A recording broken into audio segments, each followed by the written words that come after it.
में सफल होता है। तो आपके चाहने या नहीं चाहने से कुछ नहीं बनेगा। वो कह रहे सर कि सेटअप को चेंज करने के लिए वो रिकमेंडेशन दे रहे थे, तो सेटअप को चेंज करें हाँ करें जो। तो देखो इसमें दो चीजें, एक तो आपको प्रेजेंटेशन और रेफरेंस फिल्म तो ये बहुत सही चीज है, तो आपको करना ही चाहिए, तो बोले या ना बोले, ठीक है।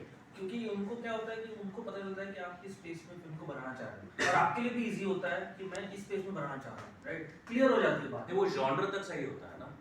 हाँ जॉनर अगर वो नहीं जॉनर आप मांग रहे हैं जितना तो फिर क्लोज रेफरेंस निकाल सको, वो हो सकता है इंडिया का हो, बाहर का हो, कहीं का भी हो, लेकिन जितना क्लोज रेफरेंस निकाल सको वो आपके लिए इजी हो जाता है, क्योंकि वहीं पे डिसाइड हो जाता है सामने वाले को कि यार ये फिल्म मैं बनाना चाह रहा हूँ कि नहीं बनाना चाह रहा हूँ, ठीक है, आपके लिए भी क्लियर हो जाता है, सही है ना। तो वो बहुत जरूरी है। मैं तो हर चीज हर पिच में आज तक हर पिच में सबसे पहला चीज यही करता हूँ कि एक मॉक ट्रेलर बनाता हूँ और एक प्रेजेंटेशन बनाता हूँ, कुछ फ्रेम्स निकालता हूँ कि मैं फिल्म को इस तरीके से देख रहा हूँ, ताकि पहले ही मीटिंग में क्लियर हो जाए कि भैया ये मैं बनाना चाह रहा हूँ, आपको इंटरेस्ट है तो ठीक है, मैं इंटरेस्ट है तो कोई बात नहीं, ठीक है। मैं एम्बिग्विटी नहीं रखना चाहता इस चीज में, क्योंकि वो मेरे लिए प्रॉब्लमेटिक है। अगर पहली मीटिंग में मैंने कुछ नरेट किया और उसने कुछ और समझा, फिर दूसरी मीटिंग में हम फिर बैठे, फिर पता चला कि उसने तो कुछ और ही समझा था और मैंने कुछ और ही बताया था, अब ये मेरा टाइम वेस्ट मैं क्यों करूँ, राइट। तो मैं नहीं करना चाहता। बट अगर सॉरी हाँ। अगर आपका नरेटिव टूल जो आपने यूज किया है फॉर एग्जांपल इस एक पर्टिकुलर कहानी में, हाँ।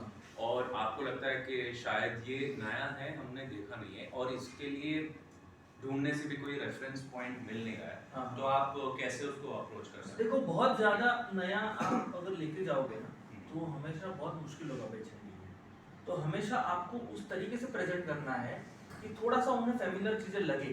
देखो हम धंधे में बैठे, and of the we are in the business of entertainment, right. या तो आप खुद के पैसे से बनाओ, क्योंकि जैसे हमने भी लपा छपी ऑलमोस्ट हमने दोस्तों में मिलकर बनाई थी, राइट, पहली फिल्म, क्योंकि वो समझ में आ गया था कि भैया इंडस्ट्री में नहीं समझ में आ रही, तो या तो वैसे बना लो, या तो फिर आप कुछ फेमिलियर चीजें लेके जाओ जो उन्हें समझ में आए, ताकि आप अगले स्टेप तक जा सको, राइट। तो थोड़ा सा फेमिलियरिटी अच्छा ही रहता है, उसमें मेरे हिसाब से तो कोई नुकसान नहीं है, ठीक है। एकदम नया थॉट तो क्या ही होता है, किसी का नहीं होता, मुझे नहीं पता किसी का नया थॉट होता है क्या।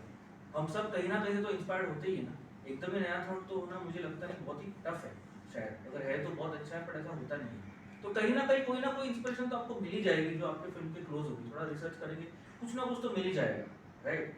अगर लोअर मिडिल क्लास की बातें करो तो आपको कहीं ना कोई ईरानियन फिल्म मिल जाएगी, कुछ मिल जाएगा जो आपके टोन के पास हो, है ना। तो आपको कहीं ना कहीं तो कुछ ना कुछ मिल ही जाएगा, उसमें कोई डाउट ही नहीं है, ठीक है। तो आप वो निकाल सकते हो आराम से, ठीक है, ताकि सामने वाले को समझ में आ जाए कि आप किस तरीके की चीजें कर रहे हो। जो स्टेजिंग की आप जो क्लास डिफरेंस की बात कर रहे हो, अगर वो लोअर मिडिल क्लास से रिच क्लास लेके जा रहे हो तो बहुत ही डिफरेंस ज्यादा हो जाता है, लेकिन अगर वो थोड़ा सा चेंज करना चाह रहे हैं तो आप इवैल्यूएट करिए कि आपके लिए